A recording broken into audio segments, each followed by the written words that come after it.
dessa aula, nós vamos falar, então, sobre composição do ar, como que é dividida a nossa atmosfera, camada de ozônio, efeito estufa, doenças associadas à má qualidade do ar. Mas para começar, a gente precisa saber do que é composto o ar que a gente respira, porque o ar que a gente respira é uma mistura de substâncias. Primeiro, o ar a gente não consegue enxergar a olho nu, mas ele é uma forma de matéria. Por exemplo, se você pegar um leque, né, uma tampa de alguma coisa e começar a abanar, você sente alguma coisa tocando o seu rosto, apesar de não conseguir enxergar. O que você sente são as partículas das substâncias que compõem o ar se chocando contra o seu rosto.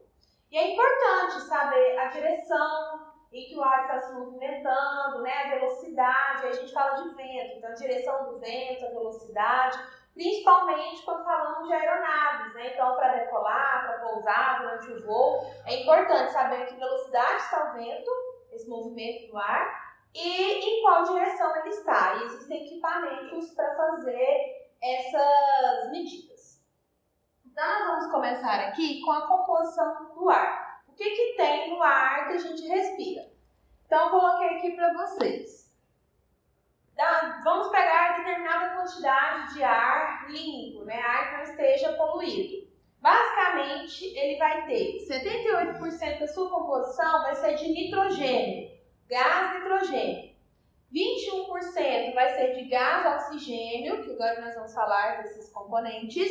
E 1% vai ser de composição de outros gases, como o argônio e principalmente o gás carbônico.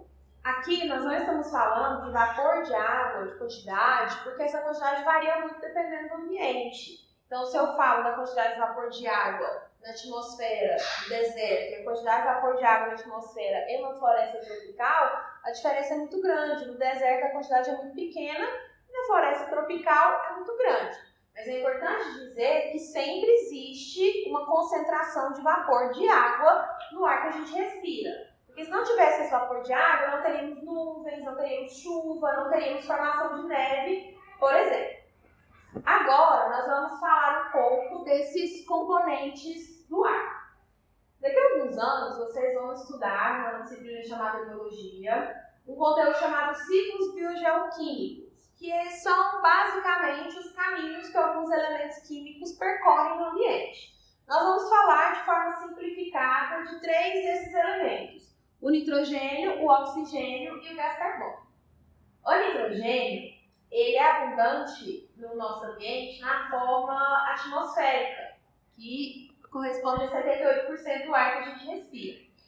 Só que nós não conseguimos utilizar esse nitrogênio atmosférico, a gente precisa adquirir ele de outra forma, na forma de compostos nitrogenados, que são compostos que têm o nitrogênio na sua composição. Para isso, o nitrogênio entra num ciclo na natureza, chamado ciclo do nitrogênio, que ocorre basicamente no solo. Então, a gente não consegue pegar esse nitrogênio atmosférico, mas existem bactérias, principalmente, que conseguem fazer um processo chamado fixação do nitrogênio. Elas conseguem pegar esse nitrogênio que está no ar e transformar em compostos nitrogenados no solo. As principais bactérias que fazem isso estão nas raízes de plantas chamadas leguminosas, como a soja, a ervilha, o feijão. Elas pegam esse oxigênio gasoso atmosférico, convertem em compostos nitrogenados que ficam disponíveis no solo.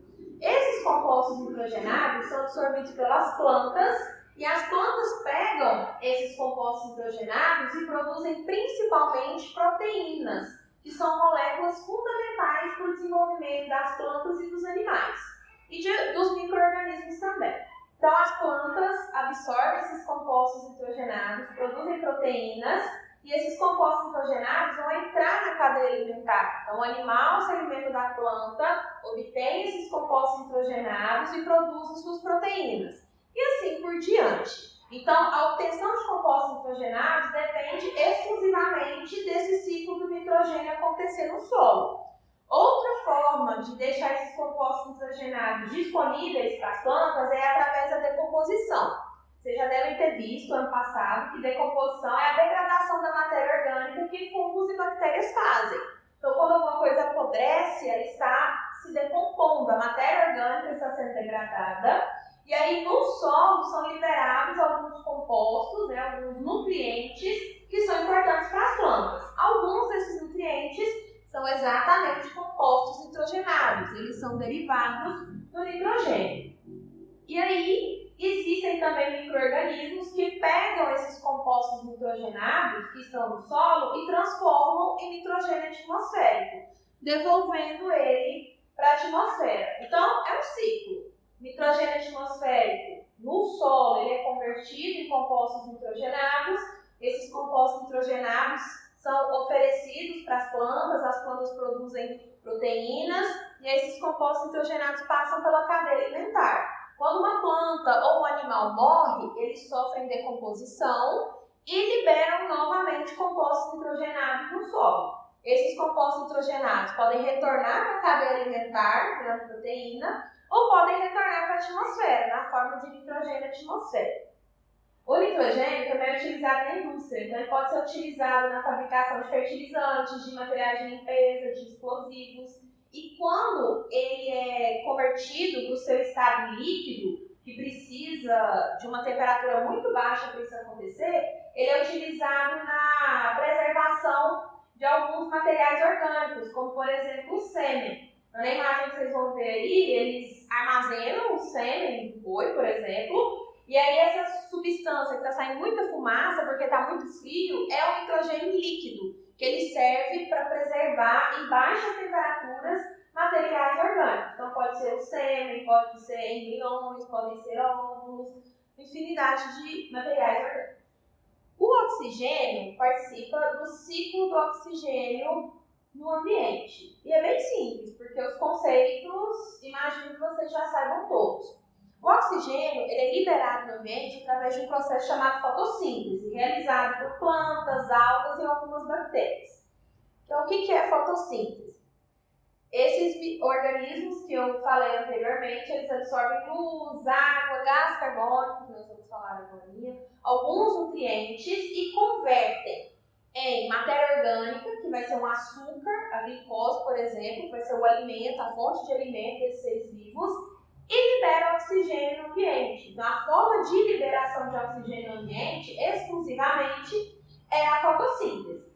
Só que o oxigênio ele também pode ser consumido. Ele pode ser consumido, por exemplo, em reações de combustão, na queima de algumas substâncias. Em uma vela acesa, por exemplo, o combustível vai ser o material da vela, a parafina, aquela que vai derretendo, né, sendo desfeita. E o comburente é o oxigênio. Então, o oxigênio permite a reação de combustão, ele permite a queima. Se não tem oxigênio, essa reação deixa de acontecer. Então, quando você queima combustíveis fósseis, né, queima de outros tipos de combustíveis também, motores, queima de florestas, né, algumas indústrias funcionando, tudo que envolve a queima de alguma coisa consome oxigênio. Então, você está retirando o oxigênio da atmosfera que foi fornecido pela fotossíntese. Outra forma de retirar o oxigênio da atmosfera é pela respiração celular aeróbia. O que seria isso? Nós, quando inspiramos, né, todos vocês sabem que nós utilizamos o oxigênio. Mas para que a gente utiliza ele? A gente utiliza ele para gerar energia. Então, lembra que eu falei que na fotossíntese, além do oxigênio, é produzido um açúcar, a glicose, que vai ser a fonte de alimento. Essa glicose ela vai ser utilizada por plantas, por animais, por alguns micro-organismos, como fonte de energia. O oxigênio vai queimar essa glicose, né? Vai fazer uma reação de oxidação, e a queima dessa molécula de glicose libera energia para todas as nossas atividades metabólicas. Então, como resultado do processo, a gente tira o oxigênio do ambiente e libera gás carbônico. Então, só para recapitular, formas de liberação de oxigênio no ambiente, fotossíntese. Como que a gente tira oxigênio do ambiente? Através de reações de queima, que é a combustão, respiração celular aeróbia, que é o que a gente faz a todo momento para produzir energia, e a decomposição, falando anteriormente, também consome oxigênio. Então, esses micro-organismos, quando vão decompor a matéria orgânica morta, eles também absorvem oxigênio do ambiente. E o ciclo do oxigênio ele está muito ligado ao ciclo aqui, ó, do gás carbônico. Porque quando falamos de fotossíntese, a fotossíntese libera oxigênio no ambiente, mas ao mesmo tempo ela absorve gás carbônico. Então, uma forma de retirar gás carbônico do ambiente, a principal dela, é justamente a fotossíntese. Então, quando esses seres vivos fazem fotossíntese, liberam oxigênio e absorvem grandes quantidades de gás carbônico. Mas como que a gente libera gás carbônico na atmosfera? Respiração celular aeróbica, então a gente absorve oxigênio para produzir energia e, em consequência, liberamos gás carbônico. Queima de combustíveis fósseis, então toda a reação de combustão, que nós já falamos também, elas liberam gás carbônico. E a queima dos combustíveis fósseis, que nós vimos em aulas anteriores, petróleo, carvão mineral, gás natural, ela libera quantidades de gás carbônico muito grandes, né, causando prejuízos ambientais. A decomposição também libera grandes quantidades de gás carbônico e o carbono é um elemento que está presente em vários depósitos do planeta. Então, nas rochas tem gás carbônico, na matéria orgânica tem gás carbônico, nos combustíveis fósseis tem gás carbônico. Então, por isso que a queima de uma floresta, a queima de combustíveis fósseis, ela é muito prejudicial, porque tem muito carbono acumulado e quando essas substâncias são queimadas, ele é devolvido para a atmosfera na forma de gás carbônico. Quando a gente fala de efeito estufa, vocês vão entender melhor qual é o prejuízo de grandes concentrações de gás carbônico na atmosfera. Lembrando que na atmosfera corresponde a menos de 1% da quantidade normal de gás carbônico concentrado. Agora nós vamos falar da atmosfera e suas camadas. Provavelmente no sexto ano vocês aprenderam sobre as camadas da Terra e viram que a superfície terrestre ela se divide em camadas. Temos a litosfera, que é a camada rochosa, a hidrosfera, a camada líquida, a atmosfera, que é a camada gasosa, e a biosfera, que é o conjunto dessas regiões onde é possível existir a vida. Então agora nós vamos falar especificamente da atmosfera, que é essa camada gasosa que envolve a Terra. Ela tem alta extensão, né, quase aí 1.000 quilômetros de extensão, e vocês têm que entender que a distribuição de gases, de partículas da atmosfera, ela não é igual, ela não é equilibrada. Então, em algumas regiões tem maior concentração, em outras tem menor, e não existe uma delimitação muito clara entre as camadas da atmosfera. É uma delimitação generalizada. E aonde que termina essa atmosfera? Ela termina de forma rarefeita, né? Então, quanto mais alto, né, essa concentração de gases vai diminuindo, se tornando rarefeita, até que se mistura com o espaço interplanetário. Agora vamos falar bem rapidamente, de forma bem simples, da divisão da atmosfera. Ela é dividida nas seguintes camadas: troposfera, estratosfera, mesosfera, termosfera e exosfera. Mas é bem simples. A troposfera é a primeira camada, essa aqui onde nós estamos, que concentra a maior parte dos gases, então aqueles que nós falamos no começo da aula, e é onde acontecem os eventos climáticos, chuva, vento, furacão, ciclone, neve, porque é onde se localizam as nuvens. Então as nuvens elas só estão presentes aqui na troposfera, por isso é a única região onde tem eventos climáticos. A estratosfera é acima da troposfera, não existem nuvens nessa região, a concentração de gases ela já é menor, como não tem nuvens nessa região também, ela é uma região mais estável, né? Não tem eventos climáticos aí. E no topo da estratosfera está a camada de ozônio, que nós vamos falar na nossa próxima aula, mas provavelmente vocês já ouviram falar desse termo.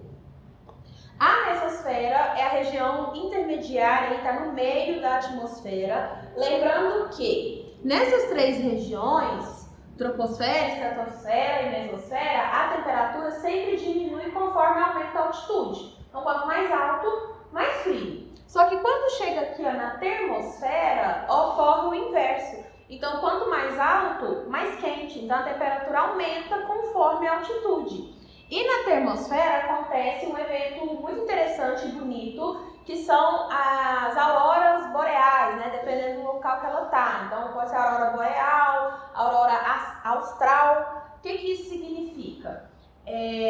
Vocês vão ver na imagem a seguir esse evento luminoso, né? Então, isso acontece quando a radiação do Sol se encontra com algumas partículas que tem aí na termosfera, originando esse brilho que a gente consegue ver em algumas regiões.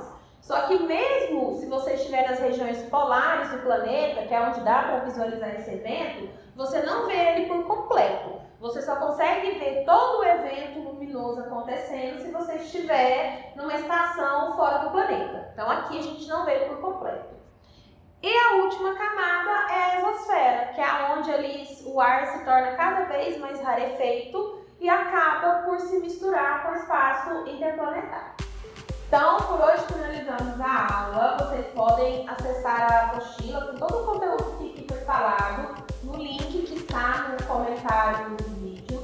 Caso vocês tenham perdido a aula anterior, podem clicar aqui em cima, vocês vão ter acesso a ela. Lembrando que a aula anterior foi sobre dinâmica da Terra.